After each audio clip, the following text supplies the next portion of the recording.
নমস্কাৰ, মই মন্মী গগৈয়ে আজি হিমন্ত বিশ্ব শৰ্মা ডাঙৰীয়াৰ মই এজন মানুহে যেন ইমান বেয়া কথা কৈছে, ইমান বেয়া মাত মাতিছে, আপোনালোকক দেখাই দিছোঁ, স্ক্ৰীনৰ তলত লগাই দিছোঁ, ভালকৈ চাওকচোন তেওঁ কি কৰিলে ভাল হয়। মামা আপুনিও দেখিছে ন, এনেকুৱা মানুহক আপুনি এনেকুৱা যিখিনি আমাৰ ছ'চিয়েল মিডিয়াত এনেকুৱা বেয়া কমেণ্ট কৰে আৰু বেয়া ব্যৱহাৰ কৰি কাৰোবাৰ ওপৰত ইমান বেয়া ভিডিঅ' বনায়, তেওঁলোকৰ ওপৰত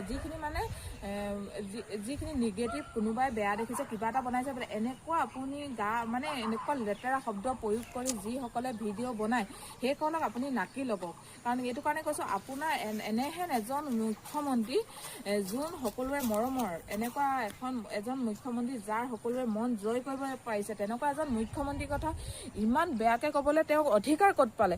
সেইকাৰণে পৰাপক্ষত এইজনৰ আমি সকলোৱে বিচাৰিছোঁ, এইজনক যে আপোনালোকে শাস্তি প্ৰদান কৰক। এওঁ আইনৰ দৃষ্টিৰে চাওক, এওঁ হেনো শিক্ষকে এনেকুৱা ব্যৱহাৰ নকৰে। শিক্ষকজনক আপোনালোকে চাওকচোন আৰু কমেণ্ট কৰক, মামা আপুনি যেন তেওঁৰ ওপৰত কিবা এটা গৃহীত ব্যৱস্থা কৰক। আৰু যিখিনিয়ে ছ'চিয়েল মিডিয়াত বেয়া ব্যৱহাৰ, বেয়া অশ্লীল ভাষাৰে কিবা এটা কমেণ্ট কৰে, তেওঁলোককো যেন উচিত সিদ্ধান্ত লওক।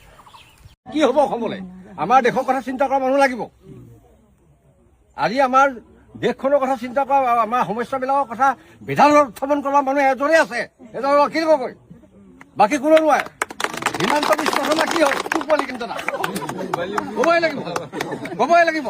সি মানুহক লুটি পুটি খাইছে, আপোনালোকক অৰুণোদয় দিছে, দিয়াৰ পিছত কি কৰিলে? লগে